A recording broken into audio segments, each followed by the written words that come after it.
How Love Caught Up with a Christian Drunk. Heather Kopp is a Christian editor, writer, and blogger, and she joins us on today's issues. Heather, how are you today?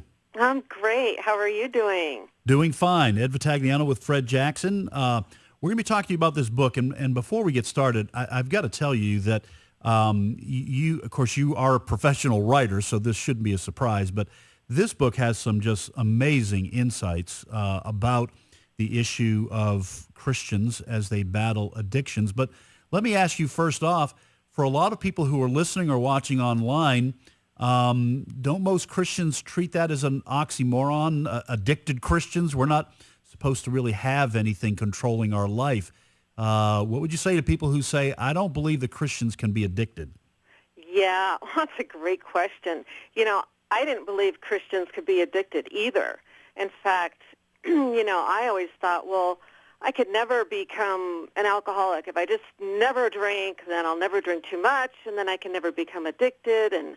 And besides that, I have power over sin through Christ. And I began with all those same strong convictions about it. And I was really taught that, addiction is just really an excuse to sin over and over again. So I agree with that. And it does sound like an oxymoron. But at the same time, of course, we all know that Christians do continue to struggle with sin. I mean, the New Testament is just full of discussion about it. The Apostle Paul, there are famous passages where he says, I want to do what I want to do, and I don't do it. And I don't do what I want to do, but I do what I don't want to do. And so we continue to battle sin as Christians. And I think that another issue is that we, when I began drinking in my late 20s, I had, up until then, kind of thought it was wrong and just had never really become a drinker. And I went through a divorce, and my faith just really took a hit, and all my convictions about certain things, taboos, kind of went out the window. And I thought, well, it's okay to have a glass of wine or two. And as time went on, though, that glass of wine or two just became, I just had this insatiable craving. And I would have 2 glasses of wine and crave way more wine. Whereas, my husband would have a glass of wine or two and feel finished. And I didn't understand anything about alcoholism. I didn't understand that, a person can be predisposed, not that you have to have it or will get it for sure. You have to drink a lot to become an alcoholic. But, I just really slipped into that. I thought, well, alcoholism is the sin of getting drunk over and over. So my goal became not to get drunk. And, of course, the more I drank, the more I was able to drink without getting drunk. And next thing you know, I crossed a line. And pretty soon, once you are physically addicted, your body then is requiring alcohol just to function normally without withdrawal symptoms. It becomes way more complicated than just the original sin issue that you begin with. And I think it's that way for, a lot of addictions. But yeah, that's a great question. So what happened? When did the change come? The change to when I stopped or how it progressed? Well, no, when it stopped. Well, I spent 12 years deep in my alcoholism. And what happened to me is that I think that I did what a lot of Christians do. When we find ourselves with a besetting sin or maybe a full-on addiction, I think we feel even more guilty and more ashamed than your regular non-believer, because we feel like, wait a minute, I'm a Christian, I have God, I'm not supposed to be doing this. And that embarrassment and shame, ironically, makes us more likely to, I think, hide it, to hide the problem, to determine to fix it through prayer and through repentance. And we're convinced that it's a sin issue only and that we can pray our way out of it. And what happens when Christians do that, and you see these stories come out all the time where you're looking at some pastor who's fallen and you're thinking, well, what were you thinking? What were you thinking? And not only did you have this addiction or do this terrible thing, but then you lied about it. But that is what happens, is that the irony is that the Christian, in order to protect our witness and in order to, try to love God, we hide it. We hide it. And so there's irony there. And so for 12 years, I was doing that. I was writing Christian books. I was editing Christian books. And then every night after night after night, I was getting blotto. And the hypocrisy of it, the shame of it, and I was hiding from my husband as well. I was hiding. I had a stash in my closet that I always made sure was full. And I would let him see me drink a couple drinks at night, and he had no idea I was drinking 5 times that. Well, what happened, what finally turned the tide for me, was I finally got willing to get help. Things got so bad for me that I finally could no longer really write because I was so hungover. I couldn't remember what I did the night before because I was having those blackouts where you wake up in the morning and, you can only remember up until 7 o'clock.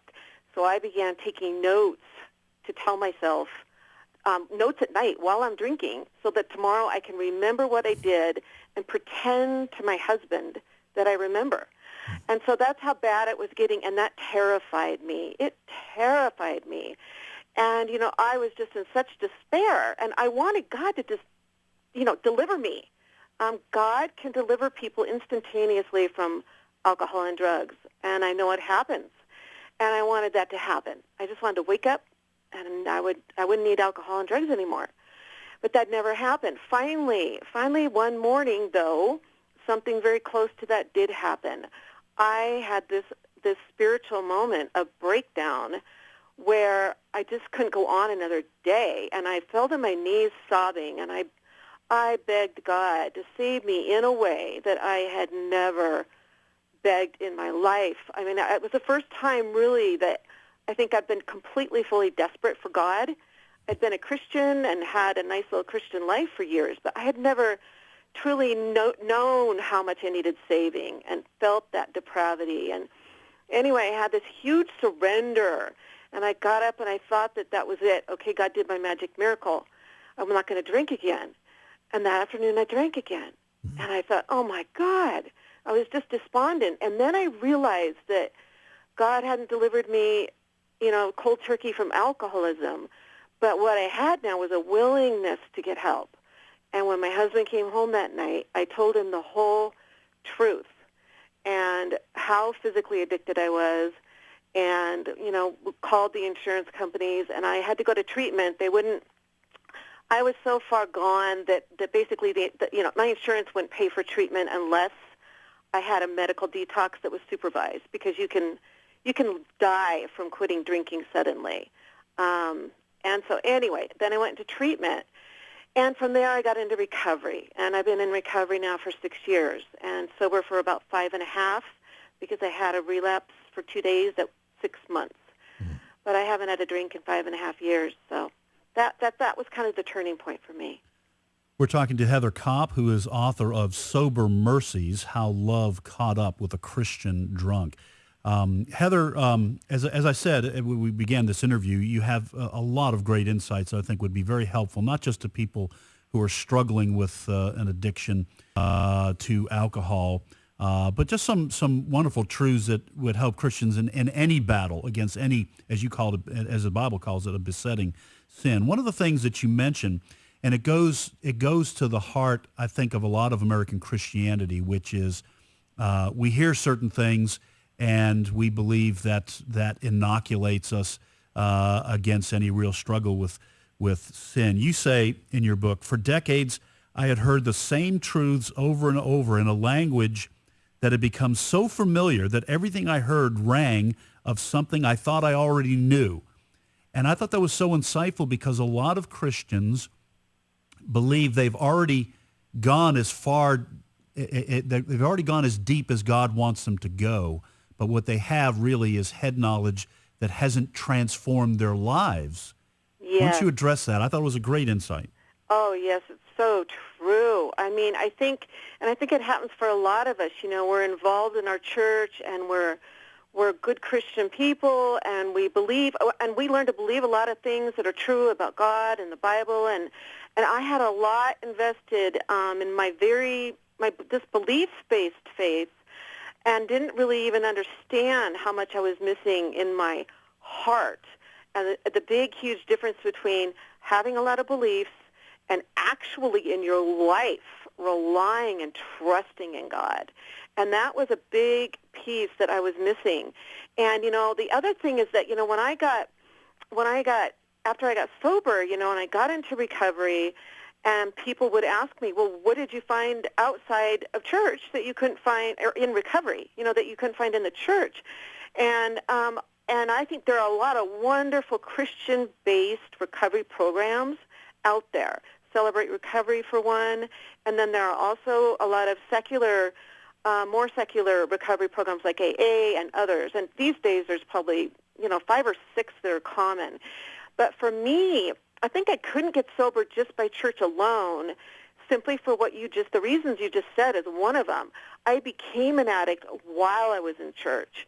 And so all these truths that could have and should have set me free, the language was so familiar, and everything had already been interpreted for me by a pastor, and I really, really needed to hear a lot of the same truths. A lot of what I hear and learn in recovery, I already learned back when I was a Christian, but I needed to hear it in a fresh way, and I also really needed personally to encounter and be around a whole bunch of people who weren't like me.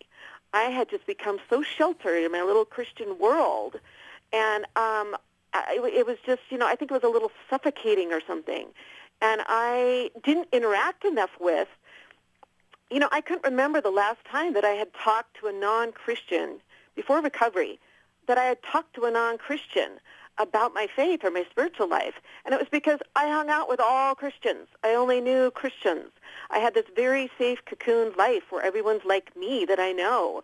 And then there's all those other scary, bad people out there.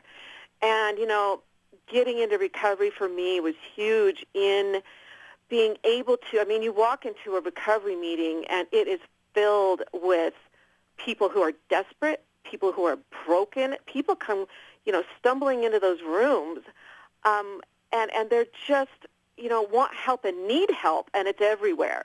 So the opportunity to serve others and to find purpose and meaning and be giving away out of my spiritual life, that was part of my healing.